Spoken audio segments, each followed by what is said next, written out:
Welcome to Original Being, where we explore the timeless wisdom of ancient practices and old ways of living, from holistic health and wellness to survival techniques, homesteading, and primitive skills. I'm Jillian Aries, a functional and holistic-minded physician associate and a homesteading mother of 3. I am on a quest to reconnect with the knowledge our ancestors lived by, practical skills, natural healing, and self-sufficiency in a modern world. Each episode, I'll be sharing insights, experiences, and conversations with experts and everyday people who embody this mindset. Together, we'll challenge modern conveniences, embrace hands-on learning, and rediscover the practices that have stood the test of time. Disclaimer, the information shared on this podcast is for educational and entertainment purposes only. My opinions and those of my guests are solely our own and are not affiliated with any institutions, employers, or certifications. This podcast does not provide medical advice, and any health-related decisions should be made in consultation with your personal healthcare provider. By listening, you acknowledge that you take full responsibility for your own choices and actions. Today on Original Being, we have Maria Santee. She is a functional medicine physician assistant and restorative fertility expert based in California. She's the founder of Vital Fertility, where she helps couples optimize their health and fertility with a personalized, functional approach. Maria is also the co-founder of Health Reclaimed, a woman-led wellness company offering detox programs, transformational health journeys, and most recently, a gut restoration and nervous system reset retreat. A passionate advocate for women's wellness, hormonal balance, and conscious living, Maria blends her expertise with a deep love of nature, sustainability, and holistic healing. She's also a first-generation American, a mom of 2 daughters, and a world-traveling marine biologist. Hi, Maria. Hi, so nice to see you today. So you're also a marine biologist? Yeah, prior to going into medicine, I was a marine biologist, yes. That's amazing. How did you switch paths from that? Yeah, so undergrad, I double majored in global studies and marine biology, and I also had a job on an ambulance as an EMT. So Wow. I always really loved helping people, and I thought the way I was going to help people was through environmentalism and really getting the word about how important our oceans were. And I taught marine biology, did research, set up marine protected areas, and there came a point like 5, 6 years after undergrad, I was like, like I don't really want to research anything. What do I want to do? And I ran into someone that was going to be going to PA school, and she told me about it. I had never heard what a PA was, and I was like, that's what I want to do. And just kind Wow. of, shifted courses a little bit. I had a lot of already stuff because of biology. You kind of already have a lot of classes. But I just did a post-bac program prior to PA school, so I could get a couple of classes like anatomy and physiology that I was missing prior to applying to PA school. Wow, that's neat. Yeah. So you have Vital Fertility as your main business at this point. And maybe we can touch on too a little bit, just like what is functional medicine, because it's something that I've dabbled in, I'm super interested in, although I don't have any certifications in it, but explain what that is too. And then what led you into the path of just like focusing on fertility. Yeah, and I'm glad you asked that because a lot of people think they know what functional medicine is, but what they really know is integrative medicine, which is Right. still a great practice, right? So with functional medicine, we're getting at the root cause of what's going on, right? Whether it's something in a gut imbalance, hormonal imbalance, cortisol levels are off, and we just dig as deep as possible and go as upstream as we can with testing, with lifestyle modification, and all those things. Whereas integrative medicine, you are doing other approaches that could potentially help, but you're really not understanding 100% what's going on. You might find out with it, but at the same time, you're just maybe adding lifestyle modifications, Yep. maybe some supplements, and maybe your plan's a little bit more comprehensive than regular allopathic treatment. So the main difference, I think, is just really getting to the root of what's going on and going upstream with functional medicine. Yeah, the root cause, like that's the like kind of the definition that people will say is like getting to Yeah. that root instead of just like putting a Band-Aid on it with pharmaceuticals. Yeah, exactly. Yep. We don't want to put a Band-Aid on stuff. We really want to figure out what's going on. Obviously, sometimes a Band-Aid is needed to progress with testing or treatment in functional medicine. Like, let's say someone has constipation. You don't want them being constipated while you're trying to figure out the root cause. Mhm. We'll put something just to help with constipation and keep digging and digging. And we have allocated time to be able to do that versus when you're in regular practicing, like I was in family practice, I would have to see 20, 22 patients, 15 minutes each. Just there's no time or space for it with the way that it's set up in allopathic medicine. Right. I see that a lot when people are criticizing allopathic medicine too. Not all providers are jumping right to certain pharmaceuticals. But like you just said, there just isn't time. So they might want to get to the root cause or do this further, deeper digging, and they simply can't in the regular practice setting. So I think that's important too, because I feel like we're kind of blanket, targeted. No, I definitely want to make sure that, we need allopathic medicine. If I get in a car crash, like I'm not going to do root cause medicine at that point, right? Like Yeah. we need allopathic medicine. I practiced it for 10 years and I was always trying to kind of put in integrative and alternative medicine with it.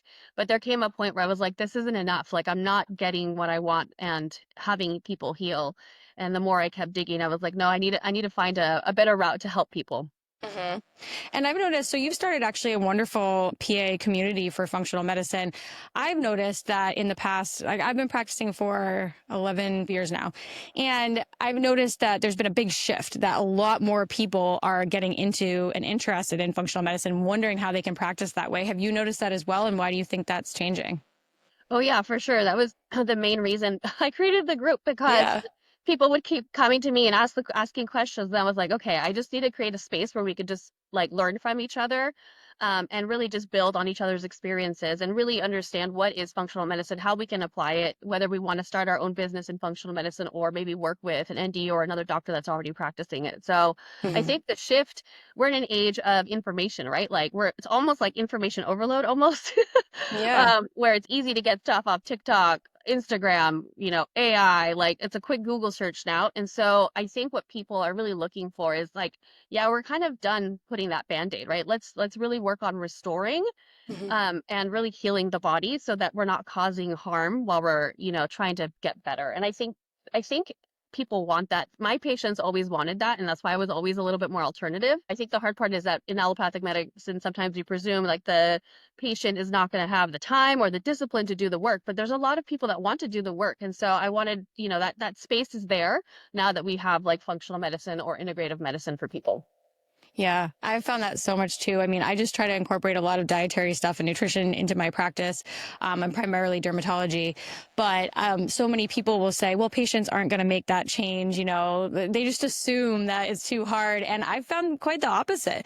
Oftentimes, especially people who have gone to multiple providers and have been unhappy or just haven't gotten their answers, their issues solved, they are willing to do that, or they're super excited that now they can take responsibility back and make some changes themselves. And I always say you can just lead a horse to water, right?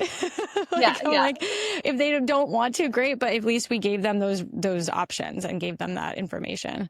Yeah, it's very empowering for people to actually have those options and have them kind of decide on which route they want to go. And I love giving that option to people because at the end of the day, it's their health, right? They have to do the work. I can only make suggestions. Yep. So I'd like to hear about the journey to a fertility practice. What inspired you to go that route and focus specifically on that? Yeah. So it started with my own personal fertility struggle back in 2012. I always had irregular periods. I'd been on birth control for about 13 years. And they were regular, of course, when I was on birth control. And then, you get off birth control, you get married, and you're like, okay, what if we get pregnant? And it didn't happen. And I was like, what's going on? Right. And my cycles were irregular, like, things that just weren't working out. You could tell there was some hormonal things happening. And I went to my OB. At that point, I was 32 years old, and it was kind of a wait and see because I wasn't over 35, right? So you have to Hmm. wait a whole year. And I started doing all the things that I knew to do, and I kept digging and digging, and I started finding information that I couldn't believe I didn't know, just how like birth control depletes, so many minerals and vitamins that are actually needed for fertility. And it causes gut dysbiosis, which is something that no one ever told me in PA school. And I felt really bad not knowing this information and not being able to tell patients at this point that, and so I started digging and digging, and I would get, my cycle would get better, but I still wasn't getting pregnant. There was nothing really showing me why I couldn't get pregnant. I had unexplained infertility. And on paper I was perfect, right? Like perfect BMI. I was at the best health possible. I was doing Ironmans. Like, do you know what I mean? Like, it was just one of those Yeah. unexplainable things that I couldn't believe I wasn't getting pregnant. Like, it just would never crossed my brain. And so the more I started digging, I was like, okay, like I think I need to go into this functional route to really find out what's going on.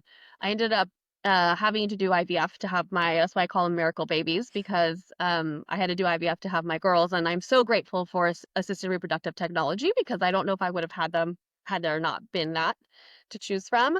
But the more I, dug and tried to not do IVF, I was like, this is crazy. The research, the suggestions, there's like 500 supplements that help with fertility. Like, the knowledge was overwhelming, and I'm a practitioner and I love digging, and I was like, I don't even know what it would be like to have to do this and not have the knowledge that I already knew. So I Yeah. said, this is what I'm supposed to do then. I'm supposed to really help people, like guide them through this journey of infertility and really get down and deep into the upstream causes of their infertility, because infertility is a canary in the coal mine. If you can't get pregnant, if you think about it biologically, that's what we're put here on Earth to do, like as a species. If you can't get pregnant, there's something wrong, right? Whether it's the male side or the female side, and maybe it's both a little bit, but you need to dig a little deeper. To me, it's not like, okay, let's just, do something so you can ovulate. Like, no, like what is going on that your body's not allowing you to get pregnant? Like, let's really figure this out, because that probably is going to remain there whether you get pregnant or not through IVF or maybe through IUI. So that's what spurred everything into me wanting to really just help people, because I felt like it was such an overwhelming experience for me that I couldn't imagine what it would be like for someone that didn't know about medicine and functional medicine trying to get pregnant. So were things different back then than they are now as far as what was out there? There's a big push right now for women to eat organ meat and well, animal products for fertility. And I feel like maybe that wasn't quite as big back in 2012, but I'm not sure how that's changed in that field. Yeah, I mean, like, no, never, that didn't come across anything I was reading. There were some studies on gluten-free and dairy-free, Hmm. having better outcomes with IVF. And that's when I was kind of like, okay, so my RE, he is amazing. He's not functional, but he suggested that because of all of his time doing IVF, he saw that. He saw that the patients that Hmm. were gluten-free and dairy-free were having better outcomes. So he, of course, wanted to make sure that his patients got that information. And so I don't think having organ meat or, eating liver or pate was a thing like it is now, but dietary changes for sure. If you were, I'm going to say this lightly, like if you were with someone that was a little bit more like open to it as well, instead of just doing the meds, right, to get you there. Right. So is that the first place that you would start with patients now that you see? Like, do you start with diet with them, or kind of what's your like stepwise approach with someone who comes to you with infertility? Yeah, so I have a program where we look at like, a couple different things, but first and foremost, food is medicine. So we really have to dig and look into food to see what's going on. There's a certain way that you can eat that can actually stabilize hormones, especially cortisol. Circadian rhythm is another big thing that Hmm. people don't know about or we don't realize because we're stuck indoors so much, and that really plays a huge role with hormone production. So making sure to tell people about that, like go outside 15 minutes if you're at office or in your home, like just literally get that sunlight in your retina so you can get those signals to produce the vitamin D, to produce your hormones, because that's what our body does naturally, right? And Hmm. so supporting that with things like circadian rhythm, mitochondrial function, diet, lifestyle modification, and then digging further with labs if we need to find out what the core reason for infertility is.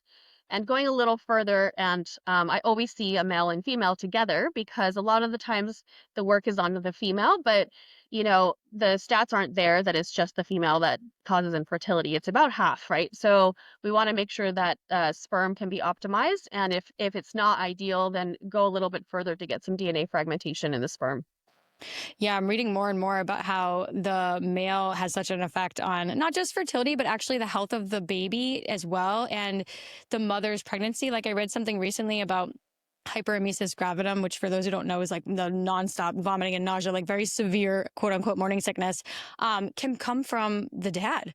Yeah, yeah. That's fascinating. Yeah, so we kind of just say like, oh, it's the female carrying the baby. It's all whatever the female's health is, that's what's going to happen to the baby. But that's not the case actually. The male have a really important role in it, and like you said, I recently found that paper too, and it's just amazing to see that we have to take care of both sides for the fertility to be able to come all the way through and have a great outcome.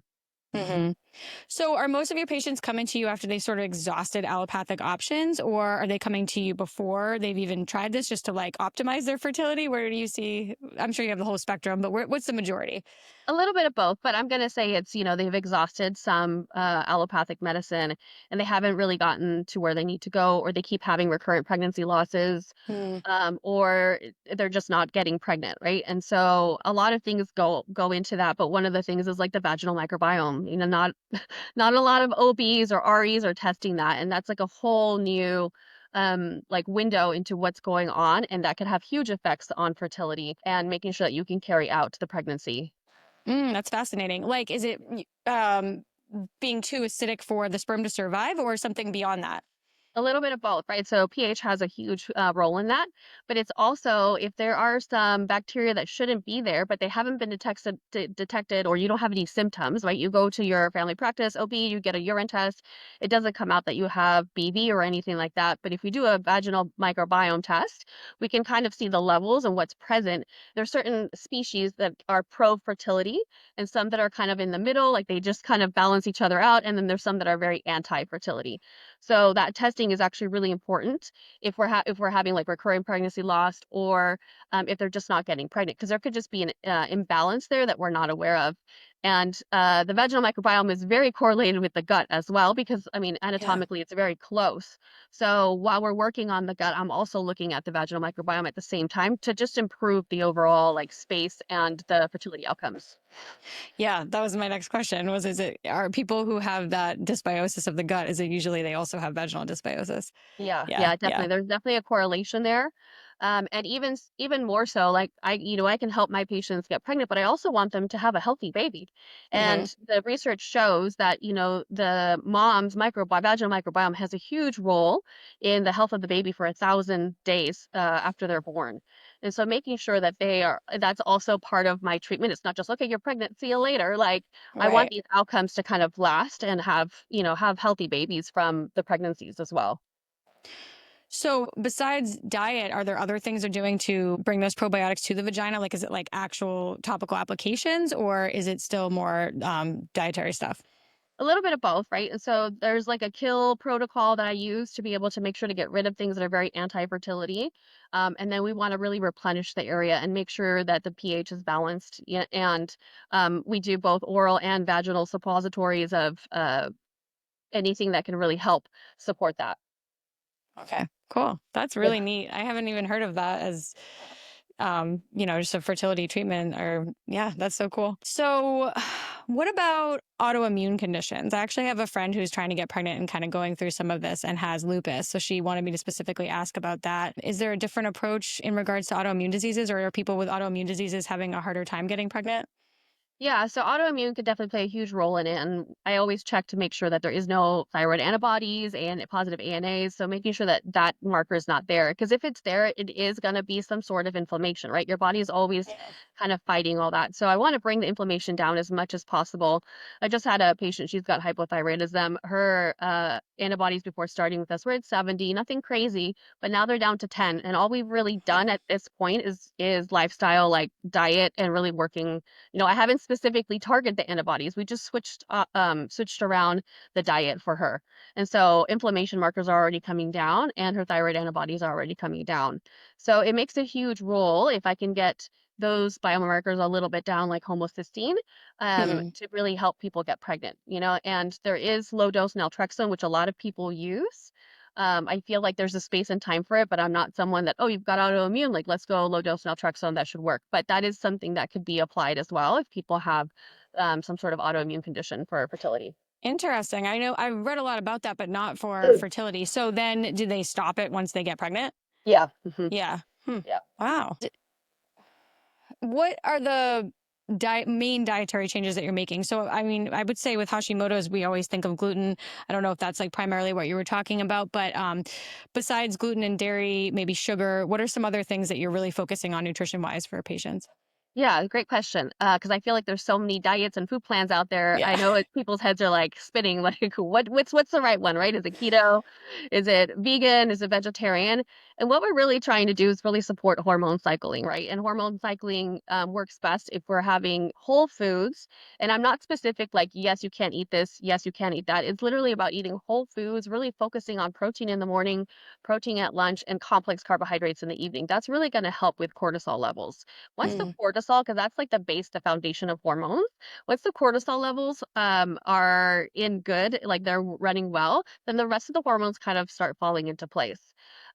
While we're doing that, I also have them do a detox in there. And sometimes it depends on the type of detox on the patient. There's individual ones that I do, depending if they've got some sort of metabolic issues that are coming up, or if they've been exposed to parasites or mold. So really, it's like individual, but there is a detox phase where we're really just focusing on making sure that they're getting more a veggie diet, or maybe lesser calories, so we can kind of detox that part, and their body can really kind of go into working with the metabolism a little bit. So I can't say exactly because it always changes the detox that I do.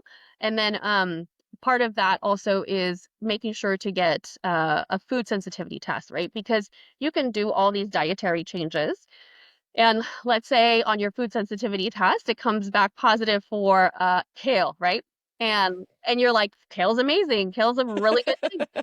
And on a normal diet, you wouldn't take it out. But if we don't know you're sensitive to it, you're still going to keep having that reaction, that hyperactivity reaction, right? And so for me, that's one of the tests I think is super important to put on board for patients, just so that we can really like, even because like food can be really healthy and not be eliminated normally. So knowing that sensitivity is there really helps us kind of guide that as well.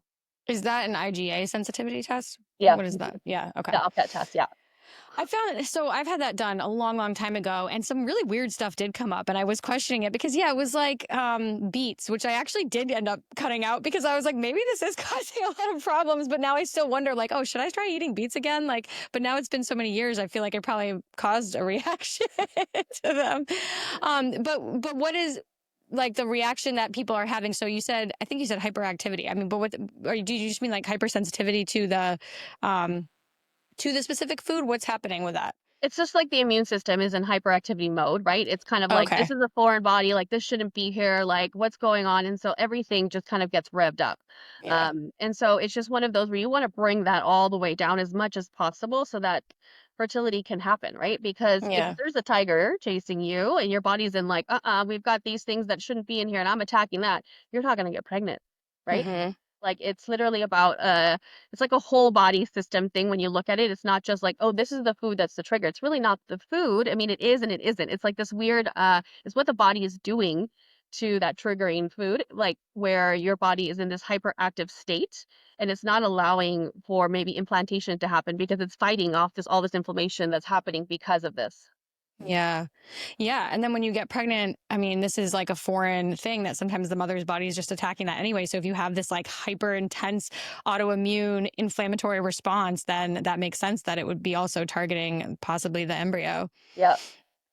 So also that makes sense for with autoimmune diseases. I mean, we know about all this stuff, like you're saying, food can cause or lower inflammation. And I find that sometimes people do get confused with that because people also like to they like the things they like.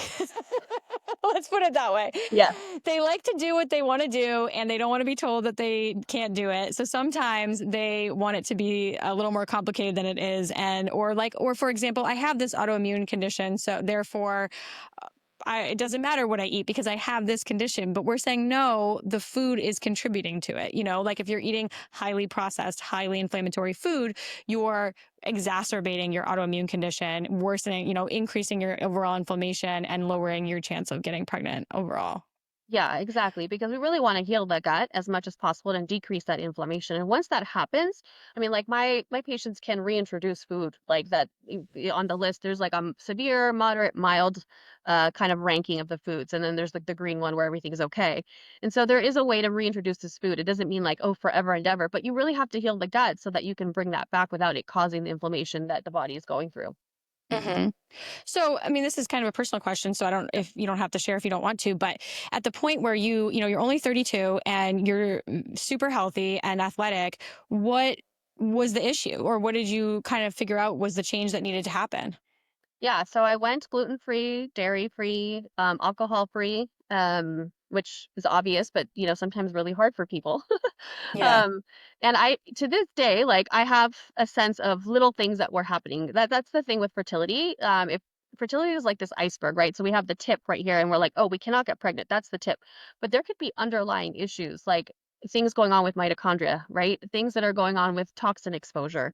When I look back, I had allergies growing up, right? So I had allergies and asthma. That's as a 6-year-old. Like that shouldn't happen. Like that's something new. Like if we were to go back like 50 years, most kids didn't have asthma and allergies. And so my immune system, there was something going on with my immune system. So I think part of it was that my immune system was hyperactive, as well as, my hormones were out of whack from being on birth control for so long. And I Yeah. was depleted. I also had MTHFR. So I was depleted with a lot of the nutrients that the birth control was, stopping, like selenium, zinc, the B vitamins. And I didn't know this. So I had to take methylated Bs. I found that out and things just slowly started improving. But at the end of the day, I didn't get this full testing that I do for my patients because functional medicine really wasn't around at the time. It was because it started in 1991, but it wasn't like I didn't know anyone that was doing that testing, Yeah. Harder to and find practitioners. yeah. And I live in California in Santa Cruz where we're very like, I was able to in my family practice talk about homeopathy in my regular FQHC. Like I could write Wow. it in my notes and everything. That's So like amazing. so we're very like forward with that, but I still couldn't find somebody that was doing functional testing really at that point. Yeah. So I was grateful that the RE that I found was integrative and was willing to help do these little things that I feel like made the difference that I was able to have my babies through IVF. Who knows Yeah. if I hadn't made those changes, if that would have happened. Yeah. I think like your overall approach. I actually read a book recently called The Primal Feast by Susan Allport, which was written in 2000. And when reading this book, it's all the stuff that is like coming up today and is super relevant. And I was like, wow, she was so ahead of the curve with this. But it was talking about animals too, and fertility and how they can get pregnant and how females have to eat this like large variety of foods and also have a certain amount of body fat. Optimal nutrition is like the key to fertility, even for animals, or I think it was primates she was specifically talking about in this portion. And so that's another factor is under eating. Have you encountered this with some of your patients as well? To a degree, but I'm gonna say usually it's it's the It's the other way opposite. around. Yeah. You do get those people that are like, athletes that are really on top of it. And most of it, like I'm thinking of one patient right now, she's a vet, and it's not that she's under eating, she's just so busy. She's literally Yeah. so busy with her work right now, especially because it's the season where the babies, the little animals are being born, that she's like, I'm like, well, this is it. Like, you have to make the time to meal plan. Like, you have to pick a day and meal plan and have that solid food Yeah. instead of just eating a bar and going on the go because it's like the go, go, go, right? And when she's not in her stressful time at work, she eats amazing. But it's like if we don't plan for it, then like by default, you're either going to eat something that's processed and not good for you, and it's probably going to be inflammatory. So I think Hmm. planning is key for whichever side you fall on, the under eating or overeating, Yeah. because the easy food is not good for you, like in general. Mm. And and it's so stressful to the body. So like you're saying that kind of go go go, which is modern society for most of us, is so stressful. And then the body's like running around, barely eating, high cortisol. Like Yeah. then it's not conducive to having a baby. And our bodies know I'm ready and I'm able or I'm not. Yeah, yeah. You touched on that because that was something that I forgot to bring up for myself because I was always go, go, go, Yeah. and very type A, like I think a lot of practitioners are. Yeah. I had to reduce my hours at work, which is crazy to think of, but I had to just like allow myself that space to just be present and work on things like meditation and really move the system into rest and digest, right? Into Hmm. parasympathetic, because when it's sympathetic and it's going, there is no space for baby to come. And I do see that a lot, and part of it, I think it's different prongs from it, right? Part of it's the go, go, go. Part of it is the fact that we don't live with the sun anymore. Like we don't have Hmm. that circadian biology telling us what to do. We're up late night, catching up on charts or whatever, and we're getting exposed to blue light, which screws with melatonin and cortisol. So it's kind of like the lifestyle that we're at, and I have to tell patients this all the time. Like I had to cut my hours by, I was at 40 to 45. I had to cut them down to 30, and it was a temporary thing, but it's something that you don't realize the impact because stress is so what's the word I'm looking for? Like you can't really pinpoint it, right? Like it's not like, but it makes a Yeah. huge difference in your body and the physiology and the way that the everything's happening in the body. And so if we can remove the stressors, um, things just kind of start happening and the body starts healing itself and going back to balance. Hmm. And what I was asking right before that, although this really goes hand in hand, is sleep. You know, Yeah. the sleep quality and getting a good amount of sleep. How do you address that? Yeah, I always tell people it's not even about the quantity of sleep, like 6, 7, 8 hours. It's literally about the quality of sleep. So, definitely recommend people to get 7+ hours. And with females, it's going to range a little bit depending on their cycle. They might need a little bit more going into their menses because they're going to, like, you want to build up the reserves when the menses is there. But it's about the quality versus the quantity because you could say, okay, I'm going to go to bed at 2 a.m. and get my 7 hours that way. But between the hours of 1 a.m. and 3 a.m., that's when a lot of the detoxification pathways are working and your body is resetting itself. So really getting to sleep between 9:30 and 10:30, like the latest is ideal because so that your body can do what it needs to do when it's resting versus like, okay, I'm still going to get those, 7, 8, 9 hours, but I'm going to go to bed at midnight or 1 in the morning and wake up later. It's not the same. It's not equivalent. So definitely quality over quantity first, and then making sure that they're getting 7 to 9 hours of sleep. That's really interesting. I mean, I don't go to bed super late. I go to bed probably like an old person, like very early, like when my kids go to bed. But that's good to know because I'm sure a Yeah. lot of people think that are people who just work late nights, like for their job, and then think, well, I'm going to make up for it in the morning. That it's their circadian rhythm is still completely off. Yeah, or you're staring at your phone, catching up with Instagram or whatever, and Yeah. that direct blue light has a huge influence in that, right? So your melatonin levels are going to start going down. Melatonin and cortisol are like a little seesaw, right? And Hmm. we get the signals from the sun, like specifically the sunset. Those colors, the red, the pinks, the oranges that we see at sunset, that's what really activates that melatonin to really start rising and the cortisol to come down. And so if we're not seeing that because we're not outside and then we get blue light after that because we come home and we're like eating and watching, our phone, then you're kind of just screwing all that all that up. Yeah. Yep. Absolutely. I know. I want to get someone on here sometime who like just does circadian rhythm stuff and like go on a deep dive in that because there's so many fascinating things about that, and I'd love to go even more into that. What else about fertility? Is there anything else like testing wise? Like, what about Dutch tests? Are you doing that for people? No, definitely. I feel like the Dutch test is very important. It really gives me like a good look at what's happening with the metabolism of the estrogen, where the detoxification pathways are working or not working. If I add the adrenal component to that, I also get to see what's happening with the cortisol, what's happening Hmm. with the adrenals, if cortisol is actually converting. So I feel like it's really important to get the Dutch as well, because it just kind of okay, maybe that's not sometimes it's not the hormones itself that we need to fix because if we can fix the underlying stuff, the hormones fall into place. But it does allow me to kind of help to know where I need to boost or we might need to kind of change a couple things, especially if they're not detoxifying in the way that they should be. Hmm. Do you ever work with people like PMS or perimenopause, or are you just really totally focused on fertility? My idea was not to work with that, but as I myself have gotten into perimenopause and over the last, 2 years or so, and my all my friends were all in the same boat right now. People kept asking me like, "Oh my gosh, like I need help. I'm having hot flashes, Yeah. I can't sleep." Da, da, da. And so I'm definitely getting certified in the area and helping people. I'm actually having an event in my clinic tomorrow night. I think there's like 20 moms coming, and we're just going to talk about what happens, when we start getting into our 40s. What happens with that estrogen? What happens with the progesterone? Because there's a big shift, and I think it comes down to the lecture that I'm going to give. It's really interesting, and we all know this. But as we get into our 40s, the estrogen is going to start, progesterone, estrogen start declining. Estrogen kind of goes a little bit crazy.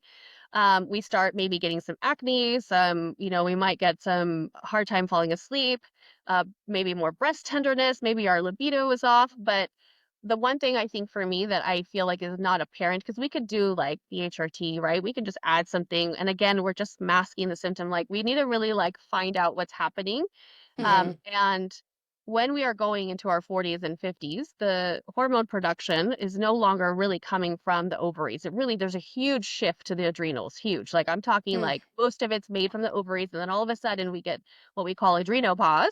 Then it starts going over to the adrenals. Now, and if your adrenals are in the tank, what do you think is going to happen? Like it's just going to be like crazy. You're going to have all the symptoms and you're going to feel like an erratic mess. And Hmm. so really focusing again on those adrenals and the cortisol and making sure that everything's working there so that you can balance yourself out. Because what we see is if we look at other cultures, like everyone goes through perimenopause and menopause, but the symptoms that American females feel is quite different than what women in other cultures feel. And I think it's because of our adrenal state going into perimenopause. Yeah. Because again, it's that like burnout, like high stress, tons of caffeine. Yeah. Dehydrated, not Burning them sleeping. out. Yeah. Yeah. Yeah. So, do you find that that also affects PMS? And I'm only asking because I have horrible PMS. I actually don't have like almost no physical symptoms, but all like in the Brain fog. past it's getting better, but like rage, like almost like PMDD actually, because I'll get like severe brain fog, sometimes depression, like super angry, just not myself at all for like 1 week, and then as soon as my period comes, I'm like completely fine. Yeah. What do you think about that? Yeah, so for me, I would love to do a Dutch on you and just see Yeah, what's happening I with your had one estrogen. actually, like last year, and it didn't really show much, and that was like maddening. I was like, oh, I wanted to have like like really concrete info. Yeah, yeah, And now I can't remember. I think the cortisol was a tiny bit high, but like all the hormones were like right on track. And I was just yeah, like, huh, like I just thought that there'd be something a little bit off. yeah, yeah. And it's really maybe they were fine, but you really need to look at the detoxification pathways because Yeah. there's three ways that it could go.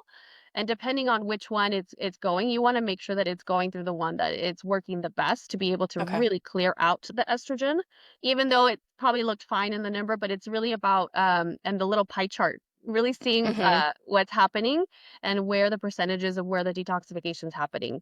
Because if it's going through one of the pathways that's not good, then some of the symptoms are going to start showing up, and you can just Okay. support that. Yeah. Okay. Yeah. I'll have to look back at that. I should have looked at it before I talked to you. It's been a while. That's not my specialty at all. And I did have a functional medicine provider who was great, I was working with, but I was taking, cortisol manager by Integrative Therapeutics, I think, Yeah. which did seem to really help. And I would kind of like go on and off of that. And now I've found is it Shatavari? Right. I found that to be super helpful if I just take it that week. Yeah. Um, but I found with patients, because a lot of patients ask me, especially for acne and hormonal acne, ask if they Yeah. should take Vitex. And I always feel like a little hesitant too, because just like you're saying, I don't want to just blanket treat hormones and things that regulate hormones without really knowing what's going on with them. So I'm Yeah. not a huge fan of doing that, but I know people who on their own have sort of like taken it upon themselves to try them and had good results with it. Yeah. Yeah.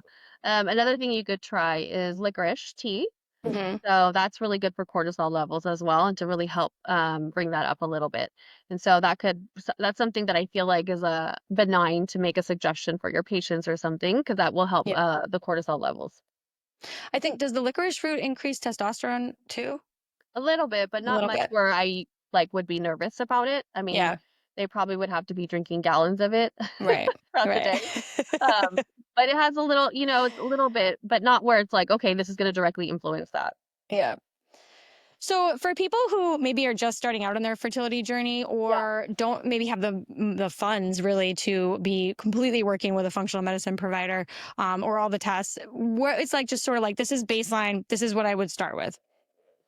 Yeah. I feel like when I look back at all my patients, the one thing that everyone needs to work on is what we talked about was the nervous system, right? Because if you step back and if the nervous system is tired and wired and overworked, even if you have the cleanest diet, you're not going to absorb the nutrients that you're eating. Hmm. Um, B, like all the testing in the world you could do, but if your nervous system is out of whack and you're really not allowing the healing to happen, then you can have these results, but the things that you're implementing aren't really working. So if anyone has no money, the Hmm. first thing I say is like literally look at yourself and try some mind body techniques, whether it's meditation, yoga, even things like that I started doing was drawing, right? So I am really big into energy healing, hence why I love homeopathy so much. Hmm. And when I had someone read me, they were like, okay, you're really good around the abdominal area, but there's something happening in your womb, right? That's where the baby comes in, the creative forces.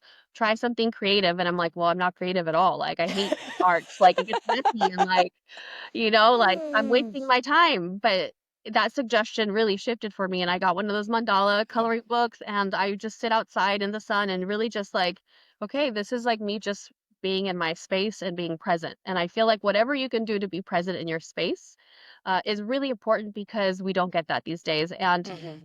I would say like sleep. Those are the two things that are fairly easy to make changes without having to cost much, right? Like, and then Right. once I feel like the sleep and the nervous system is good, then all the other stuff can be added and it might cost a little bit, right? Like going organic versus just doing conventional foods. And that way you know that you're actually absorbing the nutrients that you're eating and you're not just throwing money away for to say, you know?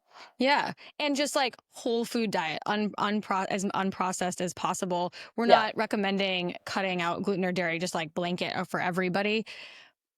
Yeah, I Or mean are we? like I don't know. Yeah. we can. We know the studies show that, but sometimes it's really hard for people to cut out gluten, even though nowadays compared to when I first started, there's so many options like Right. gluten-free Right. bread, gluten-free pasta. But what I used to tell like when my family practice patients, I was like, if it has an ingredient list, and it has a label, it's really not a whole food. Like we want vegetables, we want things that come from the earth. We want things that come from an animal. Like I really focus on that. And yes, every once in a while have something that has like a food label on it, but it really should, like if it does have a food label, the ingredient should be one, two, three max. Because Hmm. once we start getting into like the list of ingredients, it's more processed. And Um, I'm amazed by how many people don't read ingredient labels. yeah, yeah, I know. Because And I've been gluten free for a long, long time now, and I have people like bring me stuff, being like, "Oh, they said it was gluten free," but then you read it, and it's like still a bunch of garbage, crap. or it will say protein, but then it's just like they added whey protein to a bunch of other crap. Yeah, I mean, and I'm like, oh, you have to read the ingredients. Like, there's just so many bad things and stuff that sometimes looks, it's greenwashed and it looks yeah, like it's healthy, but it's not. yeah. And just gluten free is not like healthy, right? Like Right, I exactly. mean, like, so you really have to dig a little bit deeper. And always tell people too, like, even the way that the ingredients are listed, right? So they're listed in order of abundance, right? So if the Hmm. first ingredient is water and then you've got sugar, you know that even though like water's first, sugar is right there, right next to it, right? And so, Yeah. like, if there is going to be sugar, let's say, like, maybe it's down number, 15, and maybe that's okay, but not really, because we're getting down to ingredient number 15. So it's going to be really Right. processed. But even that, and I feel like that's something which is such a disservice to people in general, is that we weren't taught that in health class in eighth Hmm. grade, high school, which, I would sit with my patients in family practice and go over that as well as the menstrual cycle. And people thought I was crazy. I was like, no, we need to know this. Like, this is important. Like, this is our fuel. And we also need to know what our menses are doing. And this is like right before I put them on birth control, which was so kind of ironic because we're literally shutting it down. But I would say like, hey, like once you come off, you need to know like what your body's doing. You need to kind of really be able to gauge what the hormones are doing because it's kind of it's our female's body like check-in, right? Like if Yeah. your menses is off for whatever reason, if you're bleeding throughout or if you're spotting throughout, you know that something is not right. And it's like our body, like our sixth vital sign. I really wish that we would implement that a little bit more. Yeah. I know Chinese medicine does because my friend's an acupuncturist, and every time I would go to her, she would ask those questions. Yep. So definitely other forms of medicine have been on that. I did want to go back to, you said that the birth control, I don't know if you said the birth control pill or just hormonal birth control in Yep. general can cause gut dysbiosis. What is the mechanism for that? Yeah, that has to do with estrogen detoxification. And Oh, so okay. if there's any kind of interruption in the lining, the lining in the gut is very, very thin. And so if there's any kind of disruption with that, the hormone birth control can really cause that. And it'll have you retain some of the estrogen and you're not properly detoxifying it. Plus, it's already not allowing you to absorb folate, B6, B12, selenium, zinc, all these amazing Mm. minerals that are needed for the process of detoxification through phase 1 and phase 2. And that's all hormonal birth control. Like if it's, yeah, Yeah, I okay. mean, yeah, I think the copper IUI is the only one that would be okay, but then there's Right. other issues with that as well. So, Okay. yeah. Interesting. What about exercise? So we Yeah. know we don't want to over exercise because then that's going to kind of cause the same issues and raise cortisol and stress for the body. But is there any new research on perhaps strength training or like certain exercises that are most supportive for getting pregnant? So when we think about pregnancy, one of the things is we want the nutrients to get where they need to go, right? And so I think movement and exercise are really important. Um, I'm I'm not one to say like, okay, the study came out that doing HIIT exercises like causes, increase in fertility because what if you don't like doing HIIT exercises? Like, it doesn't make sense for me to suggest that. So I always ask the patient, like, hey, like, what are the things that you like to do to stay active, right? And so I go more on that route versus like what the studies show for fertility, knowing that it also me explaining to them that, we need circulation, we need fluid. So making sure that people are adequately hydrated to be Hmm. able to get the nutrients where they need to go in the endometrial lining, right? So that any kind of flow or movement or exercise, like I'm for, like whatever the patient's going to do, whether the studies show like yoga or HIIT is better, like to me, I don't really look at that because I want to know what you as a patient are going to be able to actually complete, right? Because that's the Hmm. important part to me is to really improve the circulation as much as possible. So just exercise in general, because we want to be getting some form of exercise, which is also anti-inflammatory, Yeah. right? Yeah. Yeah. So, okay. Yeah, Yeah. that makes sense. That's Yeah. just my take on it. I'm sure there's like people that are like, well, this part of your menses you should be doing, and it kind of does correlate. You want to be more active certain times and not. But at the same time, like I could tell you all the things, and like you said, take the horse to drink water. Like, what do you like to do? What do you enjoy? Because again, that vitamin J, right? That joy part, whatever that person's gonna find so much joy in doing, they're gonna get better results from it, and they're gonna be more compliant with doing it. So I always ask them first before kind of interjecting with any kind of the science that's showing like this is good and this is bad. Yeah, absolutely. Yep, that's a great approach. So I want to segue into the homeopathy. Yeah. Um, I have, my background is more herbalism, like so totally different. And I find again, sort of like we were talking about with functional medicine, but this is even more common. Most people do not know what homeopathy is. Yeah. They confuse it with naturopathy and they confuse it with herbalism, and they think that it's like a blanket term for holistic. All Yeah. things holistic is Yeah. homeopathic, and it's Yeah. a totally different thing. So I really want to talk about that. What actually is homeopathy? Yeah, yeah. No, that's a great question, and you're right. Unfortunately, not a lot of people know about it. If we were to go to India, if we were to go to Europe, most people in Europe actually have an allopathic doctor and a homeopathic doctor. Mhm. Homeopathy is so amazing, and I feel like as time goes on, we're going to get a little bit more understanding of how it works, and that's part of the reason why people don't know about it because it was literally ruled to be quackery or pseudoscience when it first Mm. came out, right? So when Dr. Hahnemann created homeopathy, it was kind of almost by mistake that he created it. And what happened is if we look back into the early 1900s when the Flexner report came in, right? I don't know if your clients or your patients or your viewers know about the Flexner report. It's when they were trying to standardize all medical schools or medical teachings. A lot of holistic teachings that had been working in the United States for a long time, like homeopathic medical schools and homeopathic hospitals, pretty much got pushed to the side and were considered pseudoscience, Mm. to the point where like there was hospitals that had homeopathy, they had light therapy, they had the top of the hospitals were open for fresh air, and that all got reversed with the Flexner report. And so unfortunately in the United States, that kind of pushed homeopathy to the side where people don't know about it.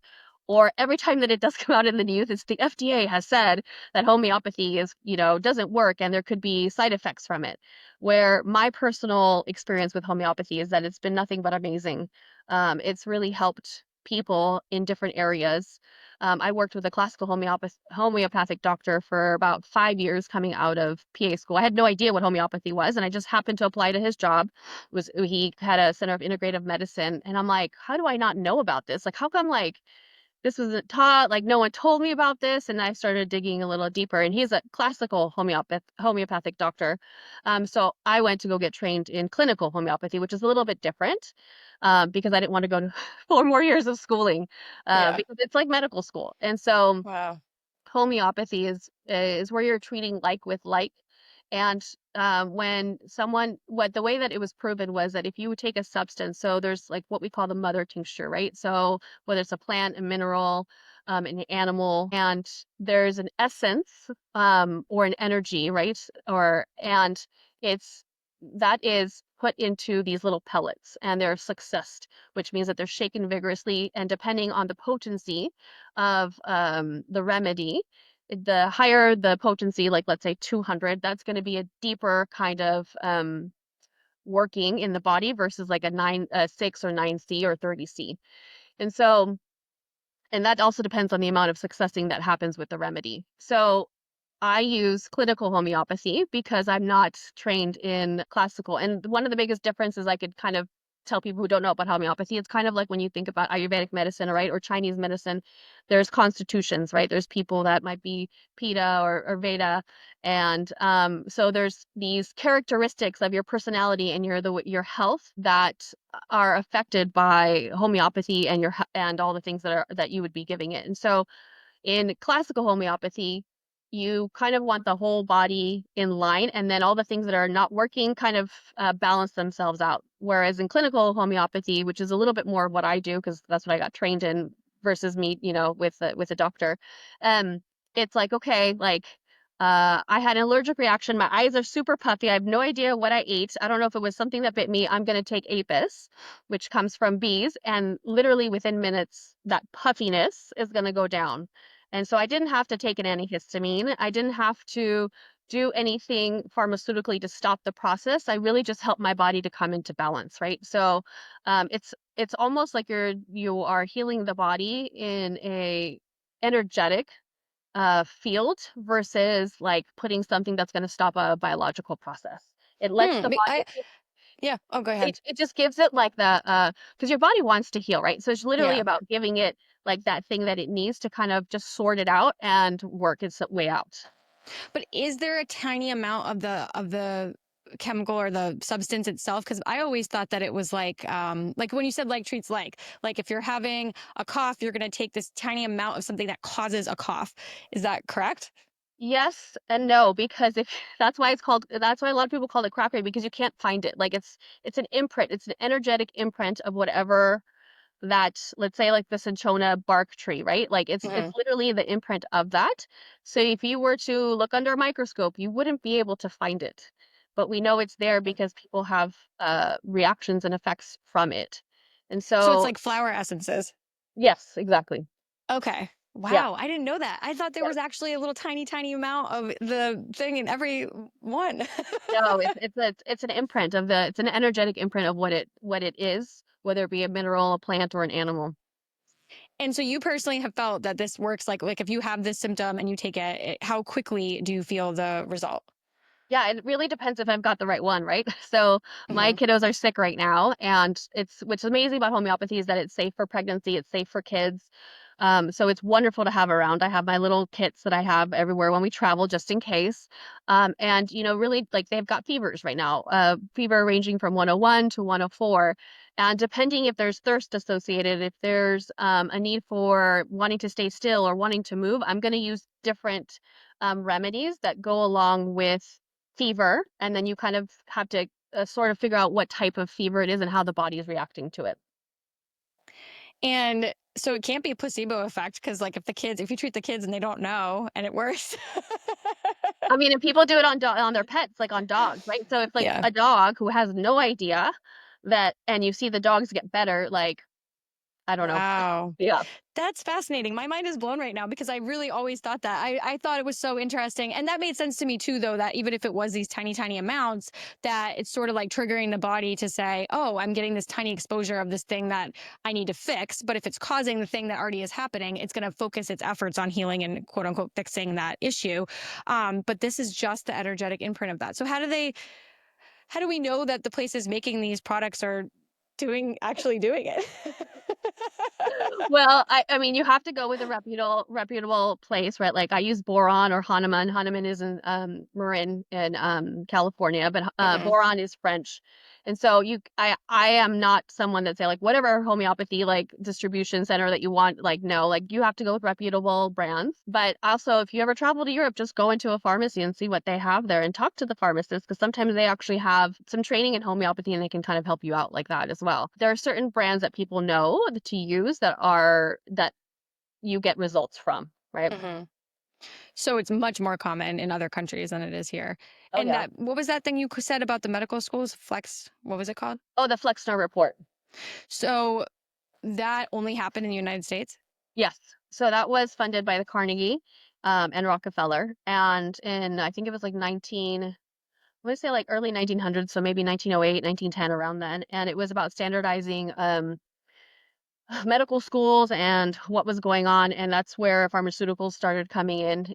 Rockefeller had a lot of say in petroleum, right? That was his industry. And so when the pharmaceuticals started coming on board, he was a big proponent for all the reforms that had been found through the Carnegie Foundation when they did the Flexner report. Wow, Yeah. that's wild. That's awful too. Like we actually had some more integrative and holistic practices that got Yeah. taken away.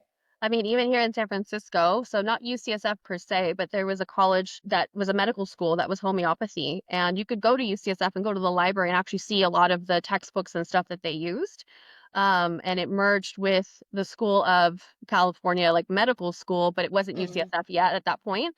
And so it was something that was fairly common. And there was a lot of doctors like that were homeopaths and they were getting great results. And it was kind of I'm not going to say the main, but it was fairly high up there with the way that people were getting treated. Like I said, because there's no side effects to children or to pregnant women, so it's okay, right? Whereas with pharmaceuticals, you have to worry about that. There's some that you can't take when you're pregnant or breastfeeding, or you don't want to give to Mhm. a child. So, yeah, it's a sad thing, but I'm hoping that as integrative medicine and functional medicine kind of get more widespread, people will be open to trying different things and not look at as quackery or pseudoscience, especially like you said, like where we have these effects that children and pets are having it, right? So it's like we know that it works. And um, I know in science, because we have to have double blind studies and we have to make Yeah. sure that everything's standardized, I think the hard part with that, which I'm all for, is that we miss a lot because there's so much that we don't know yet when it comes to quantum biology.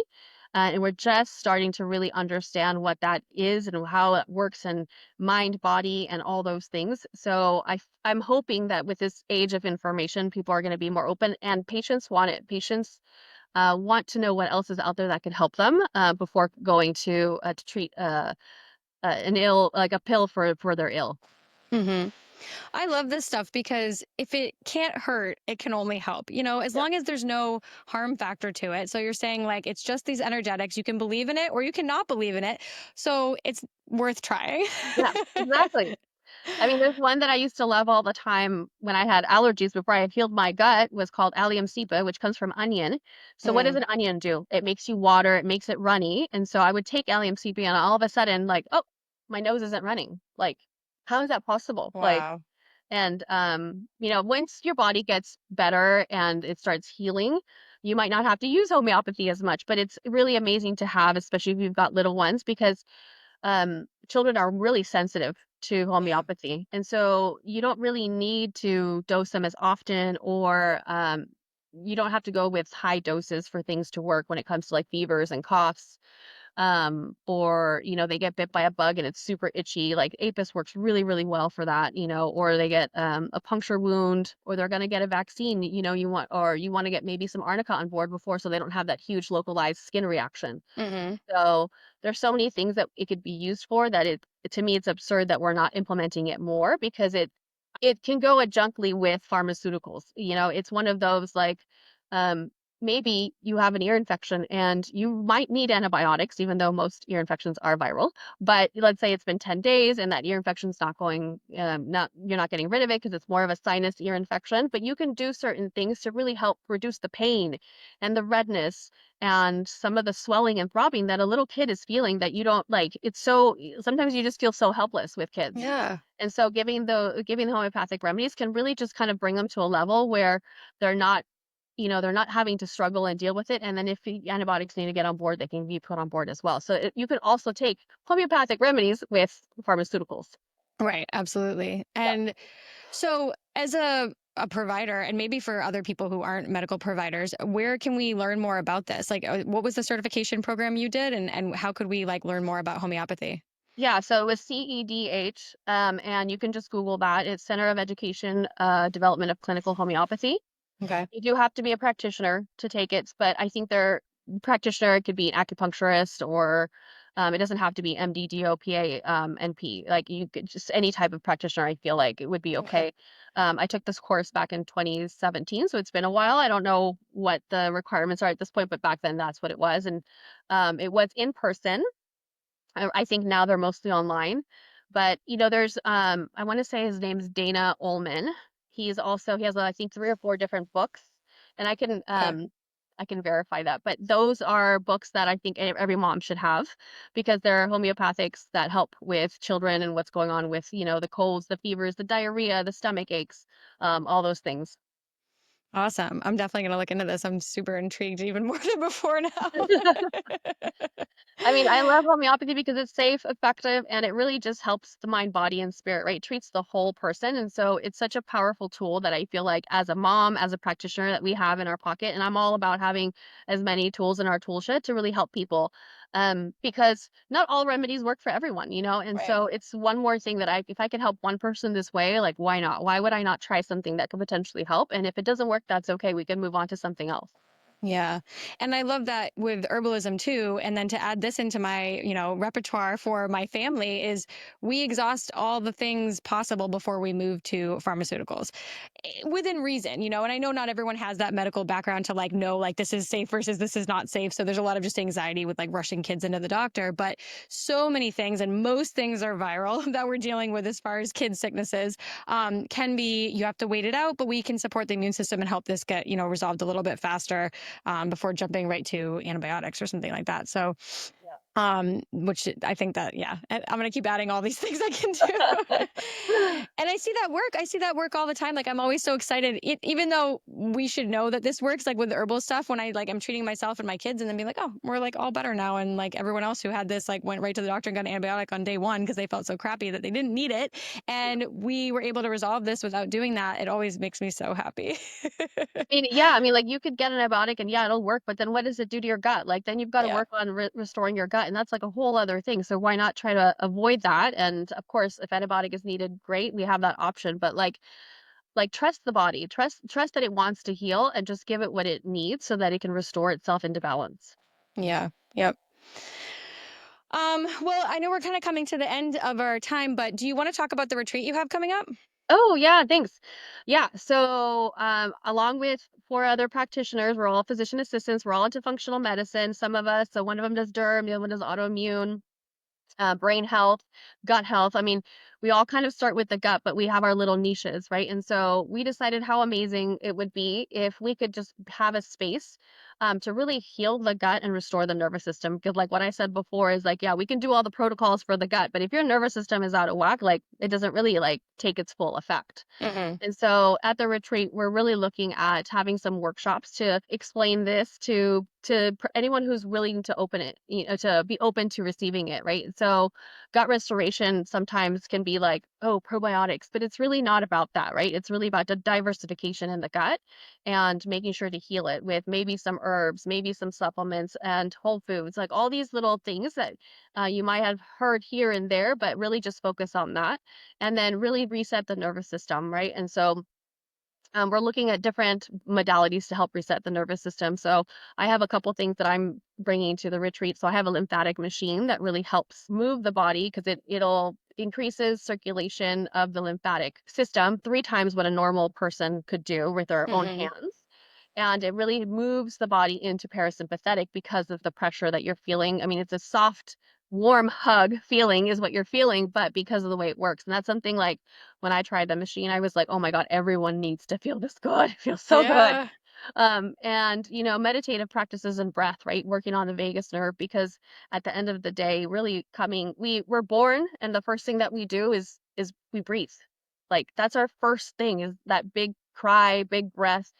And at the end of life, what is the last thing is the breath, right? You have your last breath before you pass away. And so to ignore the breath would be so silly because it really spans our lifetime completely. And what we don't realize is that throughout the day we don't breathe correctly, and we don't breathe enough in Western society because our nervous system is so out of whack. Tracy, who's the director of SAFM, which is the functional medicine school I went to, she said, I could literally solve most of people's problems if I could teach them to not mouth breathe at night.